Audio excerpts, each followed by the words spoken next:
ദൈവത്തിന്റെ അതിപരിശുദ്ധ നാമം വാഴ്ത്തപ്പെടുമാറാകട്ടെ. ഇന്നത്തെ ചിന്തയ്ക്കായി എടുത്തിരിക്കുന്ന വചനഭാഗം യോഹന്നാൻ എഴുതിയ സുവിശേഷം 20-ാം അധ്യായം അതിന്റെ 19 മുതലുള്ള ഭാഗങ്ങൾ. ഈ ഭാഗങ്ങൾ വായിക്കുമ്പോൾ നമുക്ക് ഉയർത്ത യേശു 3 പ്രാവശ്യം ശിഷ്യന്മാർക്ക് പ്രത്യക്ഷപ്പെടുന്നതായിട്ട് കാണുവാനായിട്ട് സാധിക്കും. ഒന്നാമത്തെ പ്രാവശ്യം ശിഷ്യന്മാര് കൂടിയിരിക്കുമ്പോൾ ഒരു മുറിയില് യഹൂദന്മാരെ ഭയപ്പെട്ട് കൂടിയിരിക്കുമ്പോൾ അവരുടെ മധ്യത്തില് യേശു പ്രത്യക്ഷപ്പെടുന്നതായിട്ട് നമുക്ക് കാണാം. ഈ സമയത്ത് 11 ശിഷ്യന്മാരാണ് ആ മുറിക്കകത്തുണ്ടായിരുന്നത്. തോമസ് ആ സമയം മുറിയിൽ ഉണ്ടായിരുന്നില്ല. യേശു അവരുടെ മുൻപിൽ നിന്നുകൊണ്ട് നിങ്ങൾക്ക് സമാധാനം എന്ന് പറഞ്ഞ് തന്റെ കയ്യിലെ മുറിവും വിലാപ്പുറവും ഒക്കെ ശിഷ്യന്മാരെ കാണിച്ചു. ഈ സമയത്ത് 11 ശിഷ്യന്മാരുണ്ടായിരുന്നു. ഉയർത്ത യേശു കർത്താവിനെ കണ്ടിട്ട് ഇവർക്ക് വളരെ സന്തോഷമായി എന്ന് വചനം പറയുന്നു. തോമസ് മടങ്ങി വന്നപ്പോൾ ശിഷ്യന്മാര് യേശു കർത്താവിനെ കണ്ടത് അറിയിക്കുന്നു. തോമസ് അത് വിശ്വസിക്കുന്നില്ല. തോമസ് മറ്റു ശിഷ്യന്മാരോട് പറയുകയാണ്, ഞാൻ അവന്റെ ആണിപ്പഴുതിൽ വിരലിടുകയും അവന്റെ വിലാപ്പുറത്ത് കൈയിടുകയും ചെയ്താലല്ലാതെ യേശു കർത്താവ് ഉയർത്തു എന്ന് വിശ്വസിക്കയില്ലെന്ന് തോമസ് പറയുകയാണ്. ഓരോ വിശ്വാസിയും തന്റെ വിശ്വാസ ജീവിതത്തെ പരിശോധിച്ചാല് നമുക്ക് മനസ്സിലാക്കുവാനായിട്ട് സാധിക്കും. ചില സമയത്ത് നമ്മൾ 11 ശിഷ്യന്മാരെ പോലെയാണ്. യേശു കർത്താവിനെ കുറിച്ച് കേൾക്കുന്നു, മറ്റുള്ളവര് വചനങ്ങൾ വെളിപ്പെടുത്തി തരുന്നത് നമ്മൾ കേട്ട് കർത്താവിൽ വിശ്വസിക്കുന്നു. മറ്റുള്ളവരുടെ ജീവിതത്തിൽ സംഭവിച്ച അത്ഭുതങ്ങളും അടയാളങ്ങളും കേട്ടിട്ട് നമ്മളുടെ വിശ്വാസം വർദ്ധിക്കുന്നു.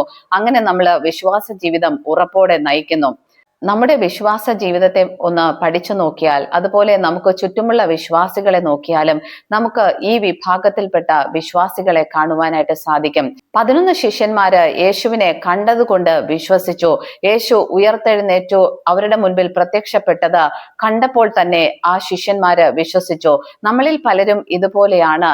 മറ്റുള്ളവരുടെ അത്ഭുത സാക്ഷ്യങ്ങൾ കേൾക്കുമ്പോൾ, അനുഭവ സാക്ഷ്യങ്ങൾ കേട്ടിട്ട്, മറ്റുള്ളവര് വചനങ്ങൾ വെളിപ്പെടുത്തി തരുന്നത് കേട്ടിട്ട് വിശ്വാസ ജീവിതത്തിൽ പിടിച്ചു നിൽക്കുന്നവരാണ്.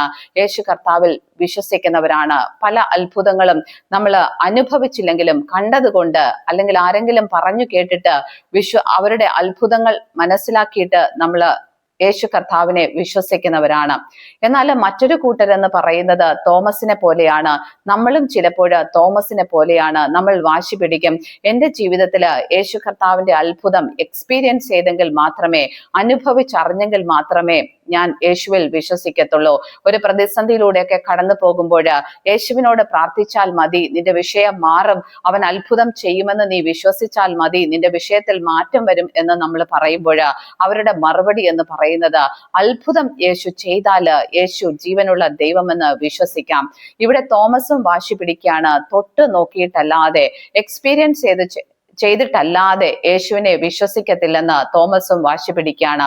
ഈ 2 കൂട്ടരെയും നമ്മുടെ ഇടയിൽ കാണുവാനായിട്ട് സാധിക്കും, അല്ലെങ്കിൽ നമ്മളുടെ വിശ്വാസ ജീവിതത്തിൽ തന്നെ കാണുവാനായിട്ട് സാധിക്കും.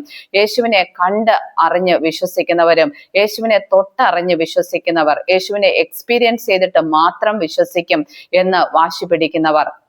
എന്നാൽ ഈ ഭാഗം വായിക്കുമ്പോൾ യേശു കർത്താവ് മൂന്നാമതൊരു കൂട്ടം വിശ്വാസികളെ കുറിച്ച് പറയുന്നു.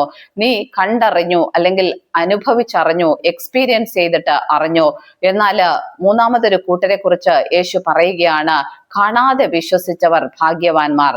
ഒരു കൂട്ടം വിശ്വാസികളെ നമുക്ക് പരിചയമുണ്ടാകും. അവരുടെ ജീവിതത്തിൽ ഒന്നും അനുഭവിച്ചിട്ടില്ലെങ്കിലും, ഒരത്ഭുതവും നടന്നിട്ടില്ലെങ്കിലും, ദുർഘടത്തിലൂടെയാണ് നടക്കുന്നതെങ്കിലും, യേശു കർത്താവിൽ നിന്ന് ഒന്നും തന്നെ അത്ഭുതമായിട്ട് അവരുടെ ജീവിതത്തിൽ നേരിട്ട് അനുഭവിക്കാൻ കഴിഞ്ഞില്ലെങ്കിലും, അവർ അത്ഭുതങ്ങൾ ഒന്നും കണ്ടിട്ടില്ലെങ്കിലും, അവര് കർത്താവിൽ ഉറച്ചു നിൽക്കുന്ന, ഏതു കഷ്ടതയിലൂടെ കടന്നു പോയാലും, ഏത് സഹനത്തിലൂടെ കടന്നു പോയാലും യേശുവിനെ ഉറച്ചു വിശ്വസിച്ച് നിൽക്കുന്ന ഒരു കൂട്ടം വിശ്വാസികളെ നമുക്ക് കാണുവാനായിട്ട് സാധിക്കും. ആ വിശ്വാസികൾ ഏത് പ്രതിസന്ധിയിലും, ഏത് കൊടുങ്കാറ്റിലും അവരെ വീണു പോകാതെ ഉറച്ചു തന്നെ നിൽക്കും. അവരുടെ ഓട്ടം സ്ഥിരതയോടെ ഓടുക തന്നെ ചെയ്യും. ശിഷ്യന്മാരുടെ ജീവിതം നമ്മൾ പഠിച്ചാല് ഈ 11 ശിഷ്യന്മാരും അതുപോലെ തോമസും ഉൾപ്പെടെ 12 ശിഷ്യന്മാര്, ചിലര് യേശുവിനെ കണ്ട് വിശ്വസിച്ച് സന്തോഷിച്ചു, യേശുവിന്റെ ഉയർത്തെഴുന്നേൽപ്പിനെ കണ്ടു സന്തോഷിച്ചോ? തോമസ് തൊട്ടറിഞ്ഞ് അനുഭവിച്ചറിഞ്ഞ് വിശ്വസിച്ചോ? ഈ 12 പേരും പിന്നത്തേതില് വീണു പോകുന്നതായിട്ട് നമുക്ക് കാണുവാനായിട്ട് സാധിക്കും. മൂന്നാമതും യേശു കർത്താവിന് ഇവരുടെ മുൻപിലേക്ക് പ്രത്യക്ഷപ്പെടേണ്ടതായിട്ട് വന്നു, ഇവരെ യഥാസ്ഥാനപ്പെടുത്തേണ്ടതായിട്ട് വന്നു എന്ന് യോഹന്നാൻ എഴുതിയ സുവിശേഷം 21 അധ്യായം പഠിക്കുമ്പോൾ നമുക്ക് മനസ്സിലാക്കുവാനായിട്ട് സാധിക്കും.